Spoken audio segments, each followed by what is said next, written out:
Cilat janë 10 makinat që unë nuk do t'i blija kur, se bëj shaka, 2 prej tyre i kam në borë. Në këtë video do t'ju tregoj për 10 modelet që duhet t'i shmangni me çdo kusht. Nëse po mendoni të blini një makinë, ndaluni pak, merrni frymë thellë dhe mendoni gjatë.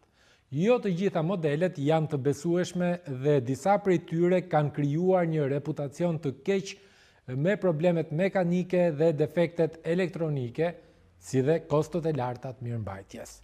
E nisim me një Range Rover të vitit 2008 deri në vitin 2016. Shfaqin probleme me amortizatorët dhe Range në këtë model ka përdorur një sistem me jastëk ajri të cilët kanë treguar anën më të dobët në këtë model makine. Defektet të shumta elektronike që përfshin defektet me sensorët apo problemet me centralinën, por kanë edhe një kosto të lartë riparimi dhe mirëmbajtje. Range Rover duket si një makinë luksoze, por pronarët e tij ankohen shpesh. Në vend të dytë është një BMW seria 5 e vitit 2011 deri në vitin 2018, modelet F10 dhe F11. Ky model makine konsumon vaj. Kanë probleme me paketën e kambios tek modelet automatike kryesisht, probleme me filtrin partikular dhe DPF-n dhe një BMW e bukur, por që vuan me problemet e shumta të motorit dhe sistemin e shkarkimit të gazrave. Nëse nuk i bëni mirëmbajtje të rregullt dhe nuk jeni të vëmendshëm në kohën e duhur për t'i bërë shërbime, mund t'ju kushtoj shumë. Audi A6, viti 2012-2018, motorët 2 mish dhe 3 mish TDI, kanë probleme me EGR-n dhe DPF-n, konsumojnë vaj dhe shfaqin probleme elektronike me sensorët. Këto probleme janë shumë të zakonshme për modelet TDI, sidomos për ata që e përdorin këtë makinë në qytet. Nissan Qashqai viti 2014-2018 1.2 benzine. Konsumon më shumë vaj se sa karburant. Në fakt e egzagjerova pak, por ky motor është një motor me turbo që ofron performancë të mirë dhe konsum të ulët karburanti, por mund të ketë probleme me turbochargerin dhe dështime të tjera të komponentëve të motorit si pasojë e konsumit të vajit dhe mbeturinave. Sistemi i elektronikës nuk është i qëndrueshëm në këtë model të Qashqait. Motori 1.2 turbo ka dalë problematik dhe shkakton prishje të motorit edhe në kilometrazh të ulët. Një Fiat 500 2008-2015 modelet 1.2 dhe 1.3 Multijet. Probleme të shumta me kambion, defekte në elektronik, ndryshjet e shumta nga poshtë makinës dhe është një makinë e vogël, e bukur, por jo shumë e besueshme për një kohë të gjatë. Një Ford Focus, viti 2011-2018, Power Shift automatik. Kutia e shpejtësive ose kambio automatike, nëse nuk mirëmbahet dhe nëse nuk i bëhen shërbimet në kohë, bëhuni gati të lidhni kokën me peshqir. Janë problemet të shumta elektronike dhe disa pjesë të motorit konsumohen shpejt tek kjo makinë.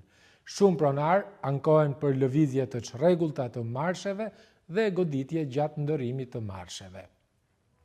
Peugeot 308 viti 2013-2017 motori 1.2. Ky motor i vogël benzine me turbo ofron një performancë të mirë dhe konsum të ulët të karburantit, por mund të shfaq probleme me sistemin e turbocharger që mund të dështojë për shkak të grumbullimit të karbonit dhe problematikave në sistemin e ftohjes. Disa përdorues kanë raportuar ndjesi të humbjes së fuqisë dhe rritje të konsumit të karburantit. Konsumojnë vaj dhe kanë një sistem elektronik të paqëndrueshëm.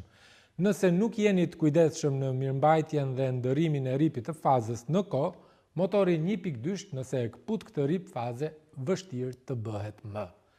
Mercedes-Benz C-Class viti 2014-2018 V205, 220 dhe 250. Pra këto dy modele shfaqin probleme me sistemin AdBlue. Konsumojnë shumë vaj, sensorët i kanë të ndjeshëm në defekte dhe një Mercedes i bukur, por versionet diesel kanë probleme me sistemin e pastrimit të gazrave duke rritur kostot e mirëmbajtjes. Jeep Renegade 2015-2020, 1.6 dhe 2 mish multijet, shfaqin probleme me elektronikën dhe ekranin qendror, defekte me turbon, kanë kosto të larta të pjesëve të këmbimit dhe pavarësisht pamjes off-road, Renegade nuk është makina më e besueshme për terrene të vështira. Dhe e fundit, por jo më pak e rëndësishme, Volkswagen Tiguan, viti 2016-2020, 1.5 TSI Evo dhe 2 mish TDI.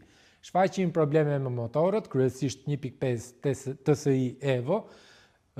Problemet kanë të bëjnë me faktin që bëjnë ndërprerje të papritura dhe defekte me turbon. Gjithashtu, DPF-ja dhe AdBlue-ja kanë shfaqur probleme të shumta. Tek versioni 1.5 TSI Evo ka një problem të njohur me turbon, duke e bërë që makina të mos përgjigjet siç duhet në shpejtësi të ulta. Nëse doni të shmangni stresin dhe kostot e larta të riparimeve, mendohuni mirë përpara se të blini një nga këto makinat. Cila nga këto makina ju ka krijuar më shumë probleme? Lini një koment dhe ndajeni përvojën tuaj. Nëse ju pëlqeu kjo video, mos harroni të bëni like dhe subscribe për më shumë video të tilla rreth makinave.